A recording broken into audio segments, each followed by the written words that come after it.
ยามฤดูฝนมันจะออกมาเต็มพี่น้อง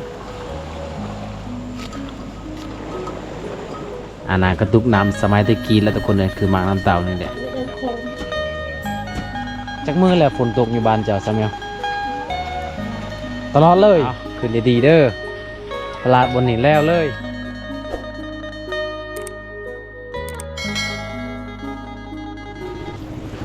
ตอนนี้เลาะบรรยากาศในหมู่บ้านพี่น้องบรรยากาศตอนกำลังฝน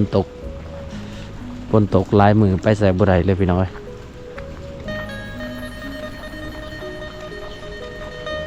หมู่บ้านนี้ก็เป็นหมู่บ้านที่ว่ามีแต่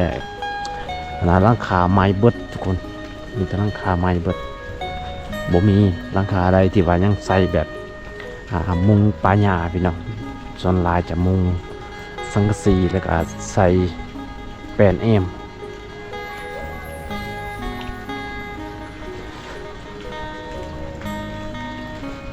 บรรยากาศม่วนพี่น้องฝนกำลังตกได้ไข่พละบรรยากาศฟูทางนั้นคือกาฝากเบื้องนั่นกับอันน่ะเบื้องหนึ่งทุกคนเบื้องนี้กับเป็นเบื้องหนึ่งเป็นสองฝาก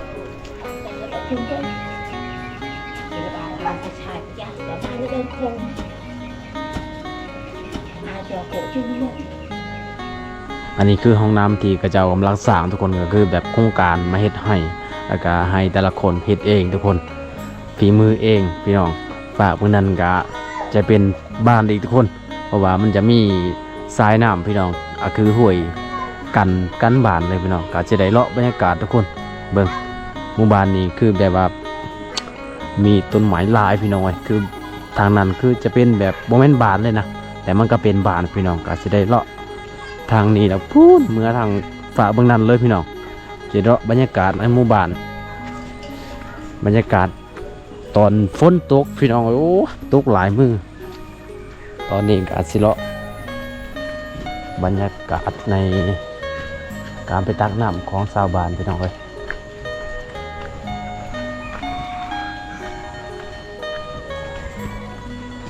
ทางนี้คือเป็นเส้นทางที่กระเจ้าไปตักน้ำได้เป็นเส้นทางที่ว่า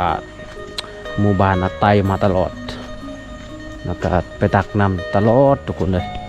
เพราะว่าบ่มีน้ำกินแล้วก็สิแวะไปหาสาวแมวนะสาวแมวกับสาวเย็นพี่น้องสาวเย็นเป็น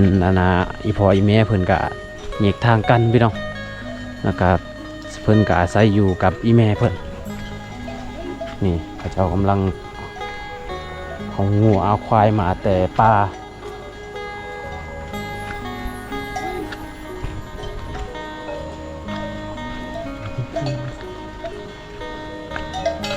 ควายก็3 ตัว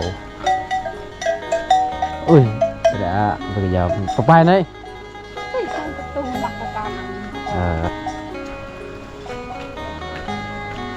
ทางนี้จุดนี้คือจุดที่กระเจ้าไปตักน้ำแล้วทุกคนค่อยก็สิดอยไปหาพูนไปหาสาวแมวสาวเย็นแต่ได้พอน้องไม่ได้พอน้องกะพูนก็สิไปทางนั้นเลยทุกคนโอ้ทุกคนเลยมาเบิ่งเส้นทางน้ำกันนี่แหละตอนเช้าๆก็จะมาตักน้ำพี่น้องเส้นทางมันก็สิประมาณนี้เลยนี่เห็นบ่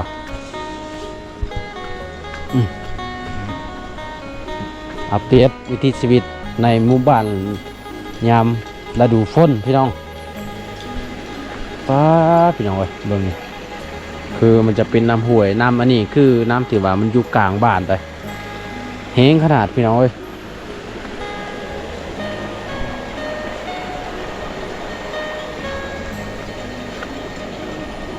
จุดนี้คือจุดที่ชาวบ้านมาตักน้ำและพี่น้องเอ้ย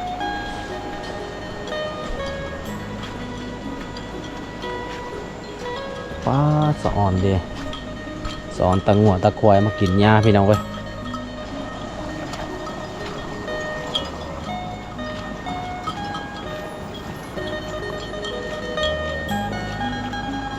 บรรยากาศตอนแรงๆทุกคนเลยนี่เห็นบ่บรรยากาศตอนแรงๆเขาจะเอามาแต่หายแต่หน้าพี่น้องเอ้ยบางคนก็มาแต่ไปตักน้ำทุกคน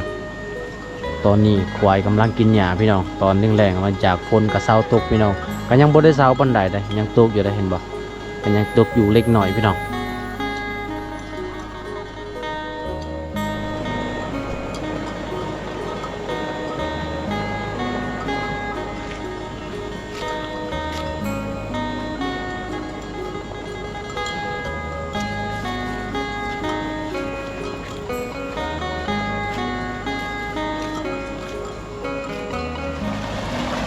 ป้าพี่น้องเอ้ยมาเบิ่งน้ำนี่ยามฤดูฝนพี่น้องเห็นบ่ยามฤดูฝนมันจะออกมาเต็มพี่น้องออกมาเต็มขนาดเต็มคอเลยไปอาบก็สบายแล้วบัดนี้พี่น้องเอ้ยเห็นบ่จุดนี้จุดที่สองทุกคนจุดนี้ก็เป็นจุดที่หนึ่งที่นำออกบ่อนี่ออกมาลายยามช่วงฤดูฝนพี่น้องเอ้ย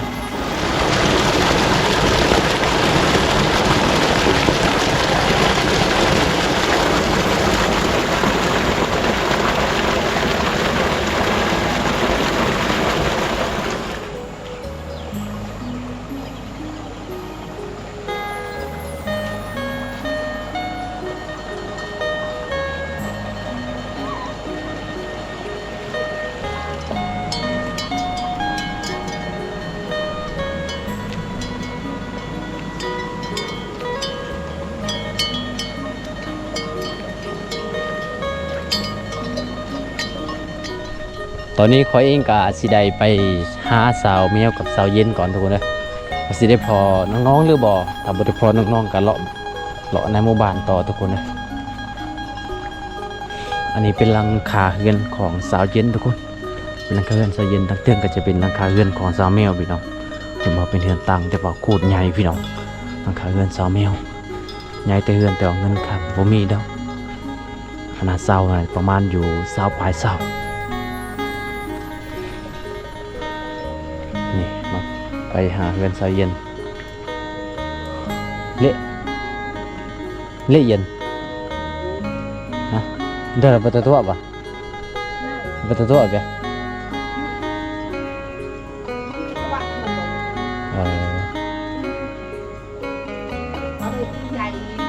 เวียพรีไอนี่เป็นหลังคาเรือนของสาวเย็นทุกคน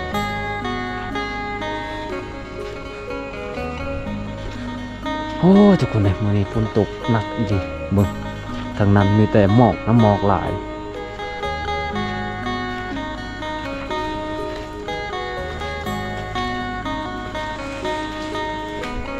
เอาทุกคนเลยมาตีเฮือนซานสาวแมวแล้ว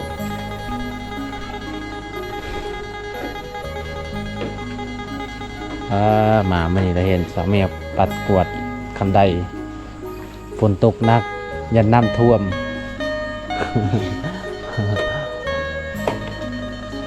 เละเย็นละเดินไปเบิดสัญญาณ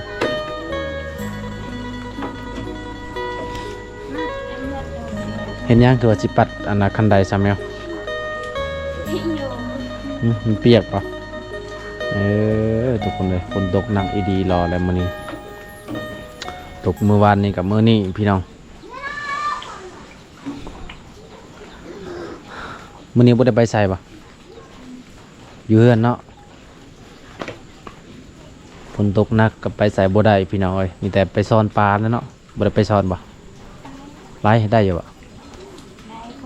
พอกินไปน้ำอีกจังฮะโอ้หัวจะลอยพุ่นลองไปหัวจะลอยพุ่นเด้อทุกคนเลยปลาไปที่เช้าพุ่นเอาขึ้นเล่นเฮือนน้องก่อนทุกคนเลย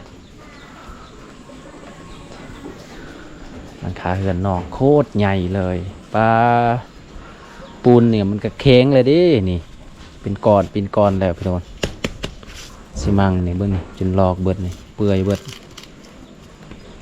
แสดงว่าใช้งานบ่ได้แล้วเบิดคุณภาพเลยพี่น้องเลยโอ้ยสั่งอันนี้นะโอ้ยาเส้นพี่น้องเห็นบ่เอายาเส้นเอาอันน่ะเบียร์ยาเส้นแล้วก็สิไปปลูกอยู่ให้ปลูกอยู่ให้อยู่เล่าพี่น้องเอ้ยไปหาสาวแมวกับสาวเย็นต่ออันนี้คือเป็นเฮือนของสาวแมวทุกคนเลยโคตรใหญ่เลยเบิ่งสบายอยู่ในเฮือนสาวแมวอยู่แบบสบาย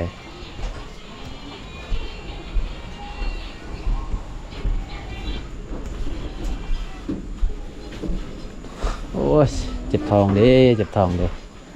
นี่ทุกคนเห็นบ่เวลาเขาเจ้าลิ้นโทรศัพท์แบบซี่แหละ สัญญาณแห้งเกิน สัญญาณแห้งเกินบ่เวลามาลิ้นโทรศัพท์คือตั้งไปซี่เนาะอืมนี่ทุกคน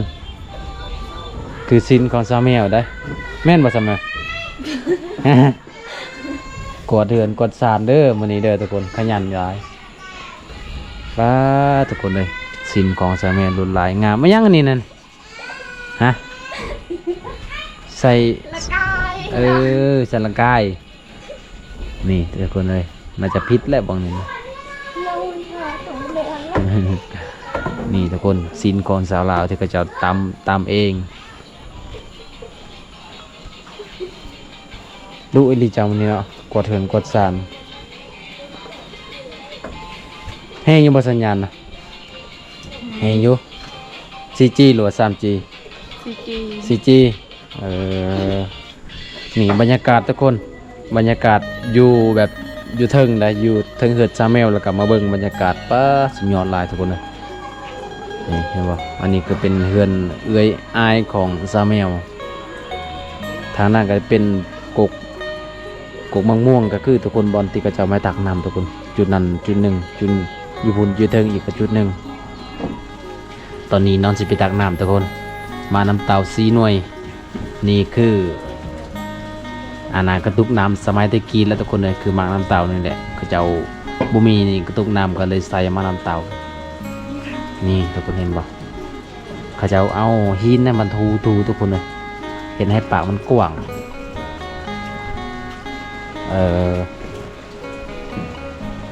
ยังไป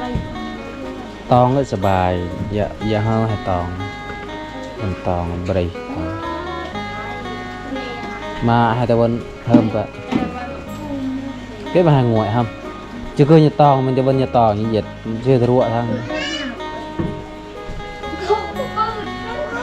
เนาะทุกคนตอนนี้น้องก็สิไปตักน้ำทุกคนเลยไปตักน้ำอยู่น้ำออกบ่อหรือว่าน้ำสางทุกคนตัวนี้บุ้มีทรายป่ะเห็นอะไรจ้ะใส่คุ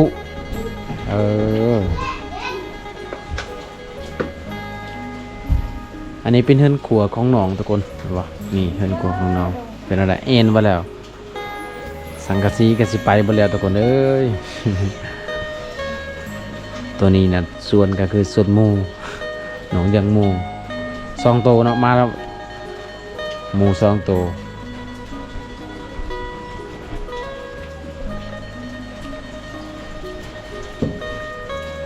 อีเมไอพอจะไปใส่เหมือนนี้นะจังควายแล้วเมจะอยู่เฮือนเนาะเมื่อวานนี้ไอพอจะไปนำไม่แม่จะปะเราอีพอเพิ่นกับไปเวียกทุกคนเลยไปเวียกอยู่เฮือนบ่าวงนี้แหละเพิ่นก็มาซอยเวียกท่ายังเลยนี่นะท่าคู่ใส่กระตุกนี่บ่ทุกคนเลยท่าน้องเพิ่นเอาคู่ได้หลายบ่ปามจะไปสอนนะได้บ่ถ้วยหนึ่งใดเนาะเบิร์นคือใดเด้อทุกคนน้ำใสมาเลยพูดทั้งเด้อทะเลอยดาร้อยที่ไปดาลอย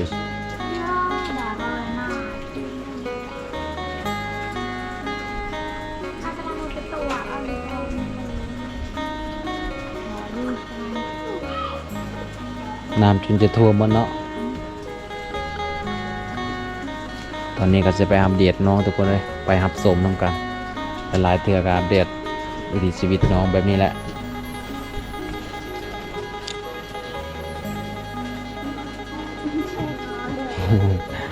น้องก็มาซาเอาคุแล้วก็ที่ใส่กุใส่กระตุกเอากระตุกใส่คุเรียบร้อยตักน้ำไปพร้อมเนาะตัวขาวๆนี่คือตุกน้ำมาเพิ่นมาตุกน้ำมะพร้าวพี่น้องเลยเอาไปบ้านนี้ หมูก็อยากกินห้ามแล้วตอนนี้นะ อ้าย ยัง อะไรเพลงนะ ลืมแพ้แล้ว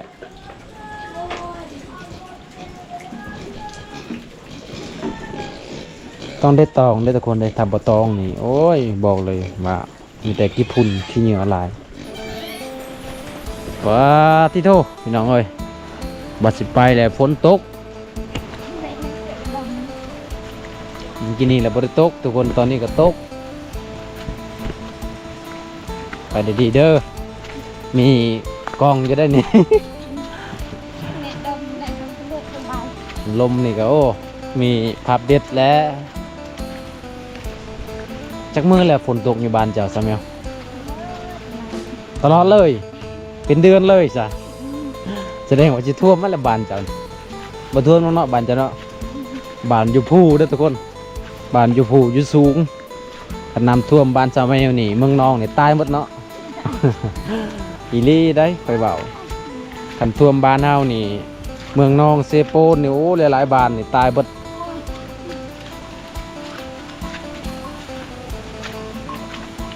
ไม่ดำมาก่อน เละเด้อ ลองเธอถึงแม่รำเลย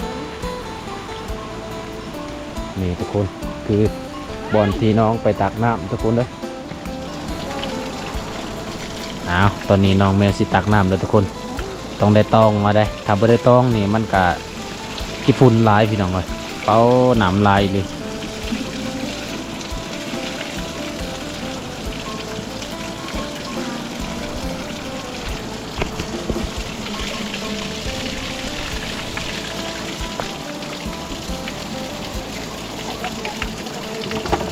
บางปนายอาจจะไม่มันจะเดือดร้อนเลยเด็กหนูก็พูดดังเดินหนูเดือดร้อนค่ะง่ายก้าวดูแม่หน่อยจุกกันแว่นข้าว เมื่อปีอย่าง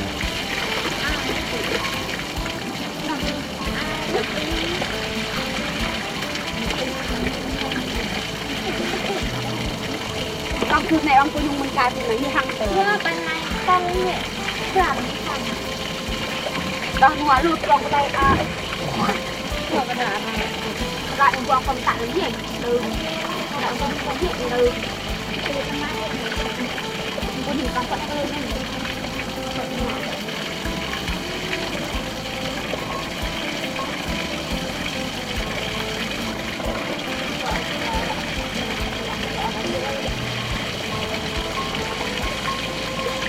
cảnh vớt của đây ก็ได้nó bơn là một loại con chú nợ đợi điện này con chú thầy vợ nợ đợi mình còn ra tọa tăng mình còn nữa một chuồng này cái này cái loại mà mình buộc rồi đấy ăn thì gọi là tăng nhưng ba nó sẽ đợi ở bên tọa cứ tăng là hằng đợi đợi đi khôngทุกคนนั่งกินทุกคนนั่งคืออันหลังตักบนจักรตานั่งทำกระบะจะเดินทางเลย đan vì anh bắt chị đợi hả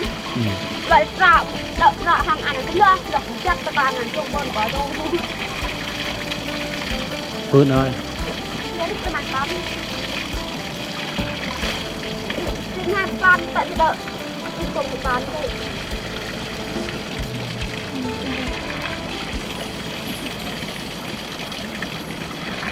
trên tâm ai là con đợi hàng nhỏ được không nào được tay hàng đừng nhớ của tay còn lại là không được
ว่าไปได้ให้คนที่รักเป็นงานอะไรมันจะตัด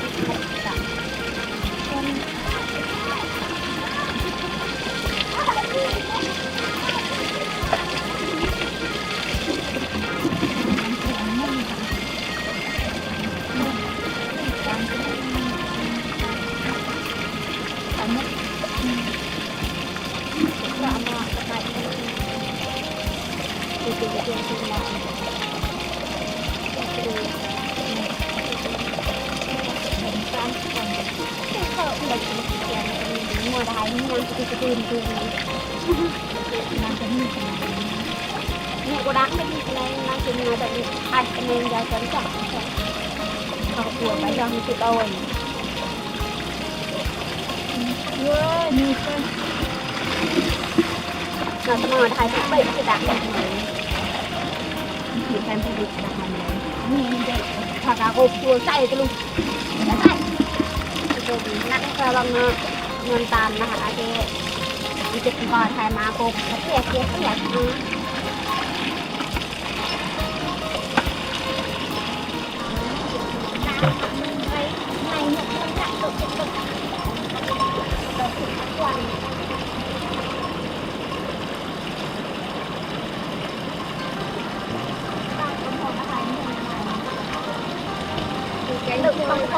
ต้องเลิกเล่น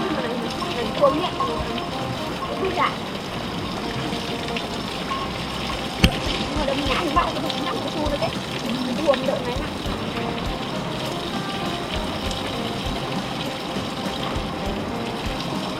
เฮ้ย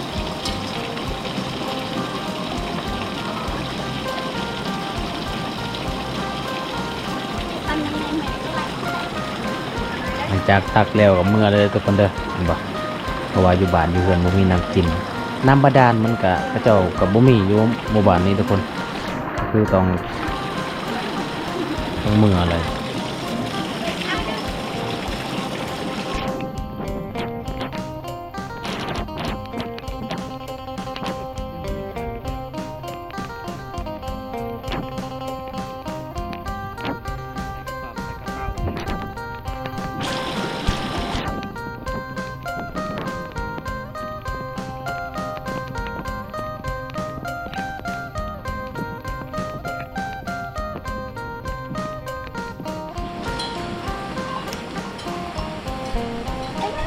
การรวยอะ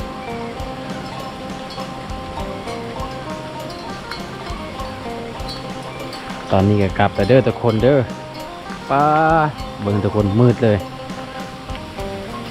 คือสิหนักแหงเนาะสำเนียงเนาะ เบิ่งเด้อทุกคนไม่หาบน้ำจนอ่อนหมดแหละฝนตกอีหลีเนาะมื้อนี้เนาะสมัยเนาะตกเบดมือเลยทุกคนเด้อเอาดีๆได้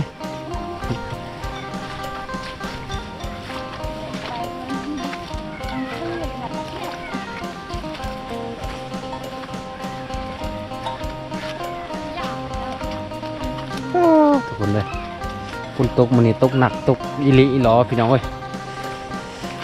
ส่งเสือเปียกเบิดพี่น้องนี่เบิ่งตากคนคนกำลังมาตอนนี้เอาขึ้นดีๆเด้อ